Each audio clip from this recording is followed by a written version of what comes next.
Well, I can, just looking at a one-arm skid steer loader, I can imagine that a lot of attention from customers is focused on that single boom. Correct. What can you tell customers about the reliability and the capability of that boom? It's the first question most people ask, and it's a very valid question.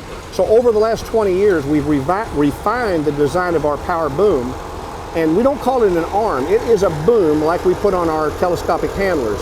It has 20% more steel than the twin arm arrangements, and we have redesigned this boom and tested over the years, and so we know now how strong it is, and we offer a lifetime warranty on that boom. We're the only manufacturer that will offer a lifetime warranty on our boom, and we've had only, I think, 1 or 2 failures in 20 years, and they were failures by operators.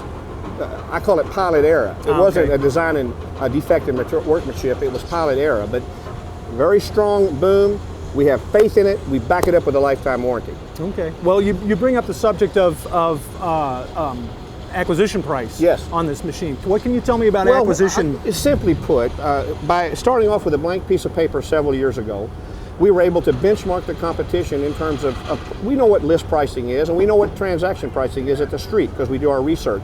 So what we did is first, let me back up a minute. We retooled our factory in Savannah to build this product with no fault forward processes and really sophisticated manufacturing processes.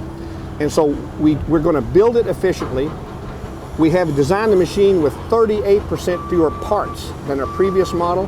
So it takes about 1/3 less time to build it because of the less parts. And so what we want to do is we're building in the value and the cost at the manufacturing level. So that helps us take cost out of the product. Manufacturers can no longer discount heavily at the street level. You have to build in your cost savings in the manufacturing process. That's what we do. So we have a machine that's very efficient. Our throughput and economies of scale in our factory are such that we're delivering a machine that will deliver a great price at the transaction level. So we're very conscious of that. We have marketing programs, and our program and our desire is to be very competitive. We won't be the cheapest skid steer on the market ever, but we'll be very competitive with the market leaders on both the transaction of the machine and aftermarket pricing. We've benchmarked that, and so we're right there. We're going to be very competitive. A little bit lower than the market leaders, but not quite as low as some of the less market share players. Sure. Well, you mentioned that 30% reduction in parts on a machine. I know that can make an awful big difference. For somebody who's familiar with the first generation robots, what would be an example or two of things they'll notice with fewer parts in them? Well, first of all, we didn't have the Diesel Max engine. We were using another engine, which wasn't as fuel efficient. We were not using O-ring face seal connectors on those machines. We weren't using a lot of galvanized steel tubing. We had no tilting cab. We had no great accessibility to our components.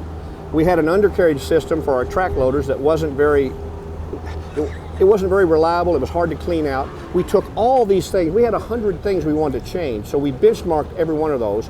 Everything that was good about our design, which mainly was safety and visibility, we retained, and everything we didn't like, we threw away and we improved. All the way from the engine to, like I said, the fuel economy, to the visibility, to the engine hydraulic horsepower, 30 new families of attachments that are harmonized and designed to fit our product. So everything that we can think of to give the total package of productivity to our end users. I see. So are you building your own track systems for the We are not using, we're using the Burco track system, a proven track system. Okay. And we believe that's the right way to go. So it's proven and reliable, so that's what we've gone with. I see. And the hydraulic componentry, is it pretty uniform? High quality components from our outsourced manufacturer.